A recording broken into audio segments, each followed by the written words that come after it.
Now to our first conversation. Global inflation surges due to supply chain bottlenecks, labor market disruptions, and the resurgence of global demand post-COVID-19 recovery. This has been the global story since February. Will it be the same for the second half of the year? We have that conversation now with Jerry Nnebue, research analyst at CardinalStone, joining us right here. Great to have you. Hi, Larry. Good to have you and good to be here on the show. Nice. So has the world adjusted to the impact of the war yet? Say again, I didn't get that. I said, has the world adapted to the impact of the war yet? Well, that's an interesting conversation. In some quarters, we say yes, they've adapted. In some other quarters, we say, well, globally, we're still feeling the impact. But what is obvious as far as the war is concerned and the implications for the global economy is that there is increasing global uncertainty. And this was primarily triggered by the war we're seeing in Ukraine, right? Global uncertainty. Now you have the war in Ukraine, which in itself has come with associated sanctions. Sanctions have led to supply chain disruptions across the globe. We're seeing global inflation, energy costs, food costs climbing, capital flights from emerging and frontier markets, increased risk of distress, of debt distress in emerging markets, and worries about a new global recession. So by the time you add all this, it's easy to say that we're still reeling from the impact of the war. Yes, they're still reeling from that impact. And obviously, inflation has been the elephant in the room, all through this year. And everyone is looking for that indication. When is it going to peak? What should we be looking out for, to find that peak level? Well, that's interesting. No one expected that inflation would get to this level that it is at the moment. Take the US, for example, they have an inflation target of 2%, and now you're combating with inflation at 9%. In retrospect, they would have said that last year, perhaps the Fed would have accelerated tightening, but for fears of not trying to disrupt the growth, the post-COVID recovery, they had to delay any tightening of the monetary policy stance. Now, with inflation at current levels, we are seeing acceleration in tightening across the globe, not just in the US. We're seeing the same thing in the Euro area, in emerging markets, even in Nigeria as well. I mean, we saw the MPC hike rates the last time they met. They're meeting again, and then we'll see what else they're going to do, even though they've maintained a hawkish stance. Inflation is a major problem. Energy costs are spiking, food costs are rising, so they will do everything just to make sure they bring it down. Yeah, and doing everything, what are you expecting, for the decision today? What are you expecting? Well, that's interesting. It's a 50-50. They could hike rates and they could leave it where it is at the moment, while we're looking out for other parameters that they have to consider. But what is important is that they have constantly maintained a hawkish stance. That's what's important. Even if they don't hike rates today, yesterday there was a bond auction. Rates were higher across the offered tenors at 60 basis points, 60 basis points on the short end, 50 on the mid end, and 60 on the long end. That's an indication of the direction that monetary policy is likely to get to. When you add high inflation, currency pressures, and naira weakness, so all of these points to a tendency for risk to be higher. Right, and the hawkish stance, that's been the rhythm of, global central bankers at this point. But with many countries, hawkish when it comes to interest rates, what are some of the possible impacts, on the economy for the second half? Talking about the Nigerian economy. Yeah, with the tightening of global financing conditions, it typically would lead to high borrowing costs for governments, especially when you come down home to countries like Nigeria and other countries in the SSA region. Like I said earlier, there is an increasing risk of debt distress for most of these countries. In 2015, among SSA countries, just about 25% were at a risk of distress. Now in 2022, you have over 50% at a risk of distress. Some already in distress, while others are at a very high risk of distress. What that means then is that these countries have to be able to access the global capital markets in order to balance their fiscal positions. But with tightening conditions, that makes it more difficult for them to be able to cope with all of this. And that's a major, major concern for Nigeria as well, given a high reliance on borrowings to be able to balance our fiscal budget. Yes, quite a major issue there. But how would you, assess growth of the Nigerian economy right now? Back to pre-COVID levels at all? Well, growth looks good, on paper, if I may. Looks good. I mean, we expect 3%. Last year was about 3.4%. In terms of actual activity levels, yes, we have surpassed, 2019 levels, before COVID. However, when we look at where we're coming from in 2016, before the recession, and I don't think we're anywhere near there in terms of actual activity levels. So if I paint the picture, before 2016, we're growing at 5%, 6%, 7%. Then the recession came and disrupted everything. In 2017, 2018, there was a recovery from recession, and we liked it. We were growing 2%, 2.2%. And then COVID came and halted that growth process. Halted the process, and now we are back to pre-COVID levels. So the real question is, when do we get back to where we're actually coming from? The original start point, which was pre-2016. Is it possible, or is our growth or actual activity levels at the moment the new normal? On paper, like I said, yes, growth looks good, but not yet at the level that we want it to be. And the other question that we also need to be able to address is the inclusiveness of growth, the sustainability of growth. So the growth that we are seeing at the moment, does it look good? Is it inclusive enough? Is it sustainable in such a way that can drive the long-term development of the country? That's the key question that we don't think is fully reflected in the growth numbers we're seeing. Yeah, quite a big question there. And also we've seen, increasing capital flight, from emerging markets. Is there hope at the end of the tunnel that we'll see some kind of reversal at some point? Well, that would have to come from an improvement, of global risk dynamics. Right. Currently, there's risk-off sentiment. Rates are in every other country in developed markets. So what's the point of staying in emerging markets where the risk, premium may not be satisfied for foreign investors?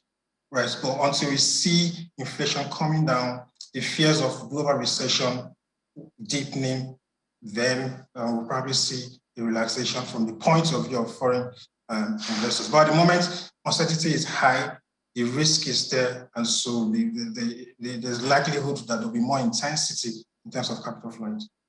Right, and right now we're dealing with energy issues. Talking about diesel, we're seeing the cost of diesel over 200% up, compared to a year ago. And at the end of the day, we're trying to tame inflation here, and we're also seeing oil importers there putting the pump price at about 170 to 180 naira. So I'm wondering, is it possible that we'll see, inflation tamed, in this country anytime soon? For us, the risks for inflation is well balanced to the upside. That's what we see. And like I said earlier, food costs, energy prices, these have been the key driver of inflation globally. And that's not too different from so you have energy cost pressures, you have food cost pressures. Add to that currency pressures in Nigeria, and then you can tell the direction of inflation is likely to go. Then you also have businesses who are likely to pass on these costs, because for a business to be able to thrive in Nigeria, then they should be able to pass on the costs to their customers. But what happens then when you pass on these costs to your customers is that you accelerate or you increase the multiplier effect of inflation. And that further leads to a worsening of the misery index. Overall, it's just not looking good at the moment for inflation.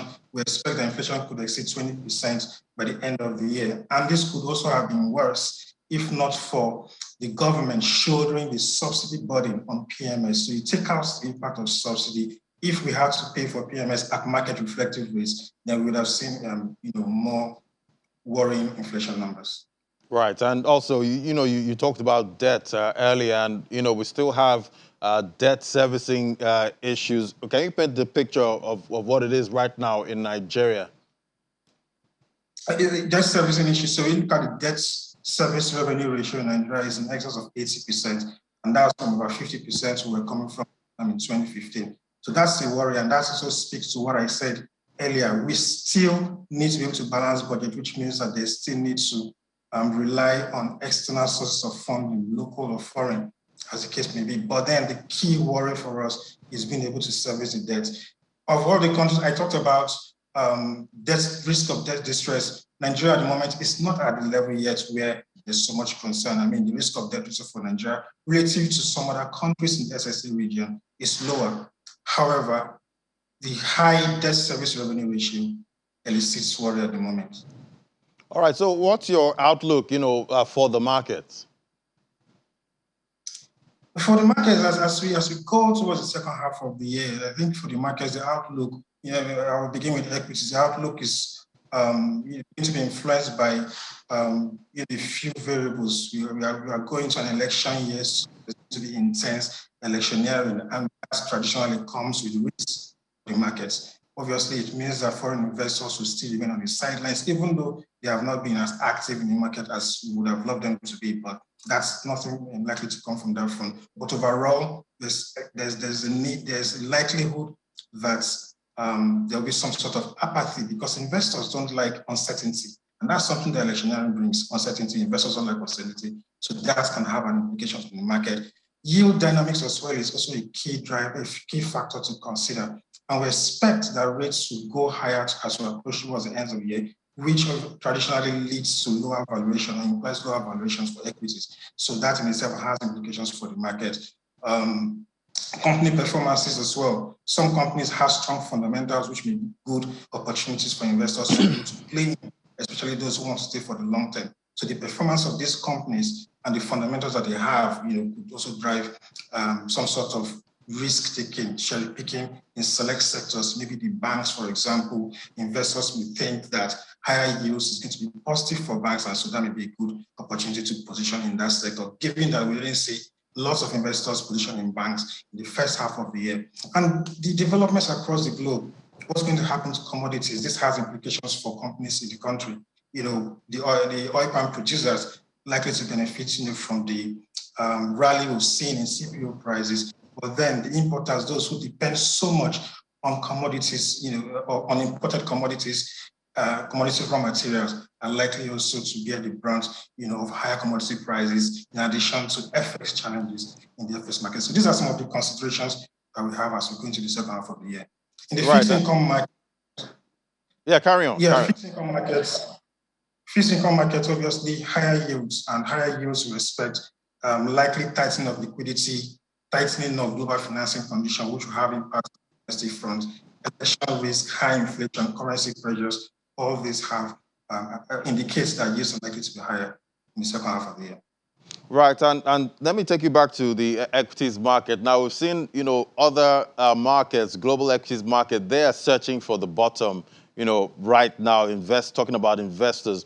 But here, ours has been like the best performer, in the first half. Do you see that continue in the second half, or is it time to start looking down? Well, in the second half, we think that the performance in the market in the second half is not likely going to be a mirror. It's not going to replicate what we see in the first half. So in the first half of the year, we saw over 22%, which was solid, for the market. But in the second half, given the factors I have mentioned, higher yields, which would dampen valuations, electioneering and the uncertainty that it brings, these suggest that there's likely to be some sort of weakness in the second half of the year. Overall, broadly, we think that the market will close positive due to what we've seen in the first half of the year, but we think that the second half is going to drag down the performance of the first half. So we expect some sort of weakness in the market, unless investors who are likely to win in the second half are those who are able to rotate into sectors that are likely to take advantage of the prevailing dynamics, on the yield front, commodity exposure, and having very solid fundamentals. Right, and even though the first half was quite challenging, yet we saw, that performance. But what investment opportunities are you seeing, in the equities market going into the second half? Yeah. So like I said, we see opportunities for banks, for example, higher yields positive for them because we did an analysis and we discovered that a 100 basis point increase in assets of banks could lead to about 17 to 18% increase in interest income. which is solid looking at where they're coming from last year, because most of the banks complained of the impact of low yields on their books. So yes, we expect that higher yields will be very positive for banks, as we go into the second half. So that's one of the sectors that we favor. We also think that the oil palm producers are likely also to continue to benefit from the rally that we've seen in CPO prices since the beginning of the year. Even though there are concerns, there are indications that commodity prices are tapering in terms of the rally, but that's only relative to the first half of the year. If you look at the performance relative to last year, we think that there is some opportunities that for these companies. All right, Jerry, all eyes are on the second half, at this point. And today, all eyes on the MPC to see what the decision is going to be. Thank you so much, Jerry Nnebue, research analyst at CardinalStone. It was great having your perspective on the program. Thank you for having me. All right, now after the break, commodities market update is next. Do stay with us. This is Business Morning.